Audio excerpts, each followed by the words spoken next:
Crypto ban in America? Are you serious? Are these guys just playing games with us? Or is this a new economy? I ain't gonna give in now. I think gonna live this now. I be gonna be when I'ma kill this stuff real quick. I'ma go take it to town, cause I gotta be that king in the ring when I'm knocking them out when I'm back with the whip. Cause I am just up on the journey. Just know that I'm just going to say.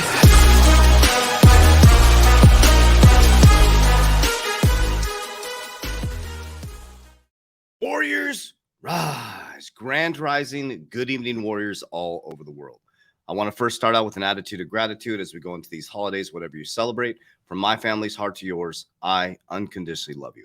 We're going to jump right into it. First of all, my name is Coach JV. I am the top health, mindset, crypto, and business coach in the world. What you believe in your heart, you think in your mind, will eventually become your words and become your reality. If you can see it in your mind, eventually you can hold it right here in your hands. What you repeatedly do gets ingrained in your subconscious mind. What gets ingrained in your subconscious mind becomes an unconscious activity. And at the end of this video, I'm going to share a little bit more about my private mentorship program that's coming up that we have never done. And we're launching on December 26, 2022 for our private coaching program. So if you want a little bit more information, wait till the end of the video. We're going to dive right into this. Crypto brand in America. What is going on? Okay. So let me share with you really quickly before we jump into this. I was going to dive into this video today, but I didn't want to. Here's the facts. Okay. Jerome Powell in his statement shared that they are raising interest rates. So let me just share with you and get the landscape out here. Okay. So they are going all in on interest rates. Now, what they're working to do is to cool inflation down to 2%. So he said in his speech that they're going to go as hard as they can on interest rates to cool down inflation. That is going to destroy the middle class. It's going to make borrowing more expensive. Anybody who has a variable rate on their credit card, their payments are going to go up. That is going to make rent go up. It's going to make everything go up. It is more expensive now for businesses to run their companies. And in turn, the number one cost is payroll. So companies right now, I own multiple companies, are all looking to cut cost. Okay. They are looking at payroll. At our company, we don't look at that. We cut expenses before we cut payroll, okay? Or we become more effective. We don't even think about expenses or cutting payroll. We become more effective, okay? Key. So what companies are doing right now, you're going to feel the reverberation effects about 6 months after anything is put out. So they said the economy was fine about 4 months ago. We're going into Q1 2023, and then Q2, you're going to see a big amount of layoffs. You're going to see interest rates continue to go up as they're trying to cool inflation. The U.S. dollar is going to start to lose its value a little bit. And then you're going to see a catastrophic moment. That is why you're hearing things like this. Senate banking chairman says maybe to crypto ban. Okay. Senator Sherrod Brown on Sunday said federal agencies need to address the cryptocurrency market and maybe ban it after a high-profile collapse of cryptocurrency market FTX last month. You need to understand, I'm being directive right here. You need to understand their verbiage. Cryptocurrency and blockchain, two different worlds for them. These guys are clueless. They don't know, or they're very strategic. I think many of them are clueless on what they're talking about and don't understand that cryptocurrency and blockchain go hand in hand. What they're talking about is things like Bitcoin. I don't know who created Bitcoin, but they're talking about Bitcoin. They're talking about these cryptocurrencies that have no real world value. They're talking about these exchanges that had no monitoring or no regulation at all and stole all your money. Yes, in these types of things, financial, we're all making our own financial decisions, but it sucks that these people lost their money in FTX. It sucks that people lost their money in Celsius. It sucks that people lost their life savings in Terra Luna. Okay. That's what they're talking about when it comes to regulation. I'm not a pro-regulation person, but I'm sharing with you the game. Okay. This year was all about them bringing in crypto regulation. First, they resist it. Then they sue it. Then they regulate it. Then they join it. We went through the resistance phase. Okay. Then they started to sue it, Ripple versus SEC. Then they started going after bad actors, the SEC, okay? This year, Kim Kardashian, all this stuff, FTX. Now they're going to join it, okay? So don't listen to what they say. do what they do. So when he says cryptocurrency is banned, you got to understand what they're talking about. So I'm going to show you what cryptocurrency is here to stay. Okay. Now let's listen to what he actually says here. I'm going to move my microphone so you can hear this a little bit better. Okay. All right. So let's listen to what he actually said. So it's a 47-minute meeting, but I was able to get the part where he talks about cryptocurrency. Let me shift gears to something you're also very focused on right now, which is head of the Senate Banking Committee. Well, you guys see how I do my research. I do it in super fast speed. That's a little hack for you guys. So I do my research in super fast. What to do about crypto and what we've learned from FTX and Sam Bankman-Fried. I got to play what the U.S. attorney from the Southern District of New York said earlier this week. Let me play that for you.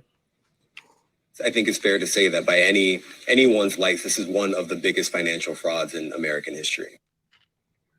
And a big part of this financial fraud is how much, frankly, Sam Bankman-Fried, his executives, FTX, took advantage of political parties' hunger for campaign contributions and essentially used political donations to create the illusion of credibility for what many people think is a Ponzi scheme. I know probably where your head is on this, but my goodness, that's a huge vulnerability in our system, is it not? Of course it is. And too much money in politics, too much unreported cash in politics. But FTX is only one huge part, but one part of this problem. You originally said I chair the banking committee. When I took over almost 2 years ago as chair, it was called the banking committee because it essentially was the committee for Wall Street. And the whole name, Banking, Housing, Urban Affairs, we have aggressively taken on Wall Street. Mm-hmm. This committee's about housing. It's about public transit, what we've done in small towns and big cities in my state and around the country. And we had our 6th hearing on crypto to educate the public about its dangers, not just the Ponzi scheme that you talk about, and not just the lack of consumer protection or regulation, but also the threat to national security, from Korean cyber criminals to drug trafficking and human trafficking and financing of terrorism and all the things that can come out of crypto. So we've got to do this right. I have already gone to Secretary of the Treasury as sort of the lead economics person in the administration, ask her to do a government-wide assessment through all the various regulatory agencies. SEC is particularly aggressive, and we need to move forward that way and legislatively if it comes to that. But I've spent much of the last year and a half in this job as chair of the Banking, Housing, Urban Affairs Committee, educating my colleagues and trying to educate the public about crypto and the dangers that it presents to our security as a nation and to consumers that get hoodwinked by them. Are you at all concerned that if government decides crypto should be regulated, it's actually giving a green light to something that maybe some folks ought to be banned? Senator Tester isn't sure it should be legal. Yeah, I share that thought. I think, though, that what we need to do now is, as I said, get Treasury to get all the different agencies. The agencies so far that have stepped up the most are Gensler at SEC and Russ Bannerman at the Commodities Future Trading Commission. That's a more narrow jurisdiction he has. But we want them to do what they need to do at the same time. Maybe banning it, although banning it is very difficult because it will go offshore. And boom. Okay, they literally teaching you the game. He said banning it, fearing. They're educating the public. Let me bring my mic closer. They're educating the public on how dangerous it is. But you're not educating the public on the new financial system. Just like when I was in banking, family. I was in banking for over 10 years. We didn't teach financial education. We taught you how to get buried in debt, live the debt-based cycle, borrow against yourself, overdraft your account, give you multiple accounts. We didn't teach you about leveraged life insurance. We didn't teach you about precious metals. We didn't teach you how to invest properly and grow your money. We didn't teach you that when you get money, you're supposed to invest 10% and make that 10% grow. We didn't teach you about the richest man in Babylon, Think and Grow Rich. We taught you how to be poor, like the system. He educates the public on how dangerous crypto is, but not about the new technology of blockchain technology. Their words are very important. He says, yeah, we would like to ban it, but we can't because all the technology will move offshore. And the reason why is because all of the companies and the biggest banks in the world are using blockchain technology in turn, which is cryptocurrency. What they are talking about, fam, is things that are basically sold as securities that are pump and dumps. You're going to see exposures, influencers get exposed. You're going to see all this stuff happen. A lot of exchanges are going to collapse. And you're seeing it right now with FTX. Everybody's over leveraged. The government's over leveraged. He said there's all these things you can't track. Well, guess what? You guys have about 80 trillion in pensions missing right now. What about the 20 trillion missing from the treasury? You don't talk about that. You're not educating the public on that type of stuff. So here's the real game. R3 is with Wells Fargo. Okay. Partnerships. Look at all the partnerships here. R3 is a distributed ledger technology for banks. Okay. So R3, you got HSBC. These are the largest banks in the world. MUFG, NASDAQ, SBI. Okay. SBI is with Ripple as well. They use their technology. Okay. Wells Fargo's with R3. I showed you the video since 2017. Okay. They're going to be moving distributed ledger technology across the system. Ripple, okay, we know Ripple is the business impact powered by cryptocurrency. They're tokenizing the banking system. The banks have to be tokenized, warriors. We don't need banks anymore. We don't need a third party. We don't need an intermediary anymore. Okay, that is the whole balance game that they're playing. They want the public to think cryptocurrency is a fraud. Ripple, these are all their partners here. You guys know. We got Tronco. We're going to see Bank of America here. You got SBI, Remit. We got all these different big companies on board already working with their technology. JPM, Onyx, okay? Remember, Jamie Dimon, Larry Fink, okay? And the Goldman Sachs CEO are truly, I believe, the presidents of the United States. They literally run the financial system. Onyx is by JP Morgan. It's a digital solution enabling instant transfers and clearing of multiple currency assets on a permission distributed ledger, okay? It's all about digital payments going forward. They are talking about cryptocurrency. They're talking about Bitcoin. They're talking about Bitcoin's here to stay. It's a commodity. Okay, let's dive into Ethereum. Build on Quorum, the complete open source blockchain platform for business. Okay, Ethereum, you got JP Morgan. Their system is built on Ethereum. You got Microsoft built on Ethereum.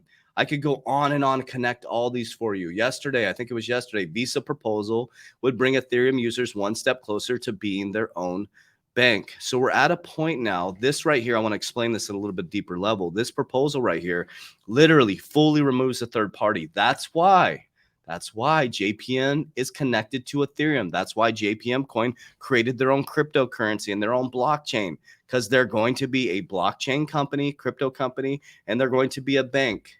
Bank of America is going to be a crypto company, and they're going to be a bank. Wells Fargo is going to be a crypto custody, and they're going to be a bank. Coinbase will be a bank. You can direct deposit your money into Coinbase, family.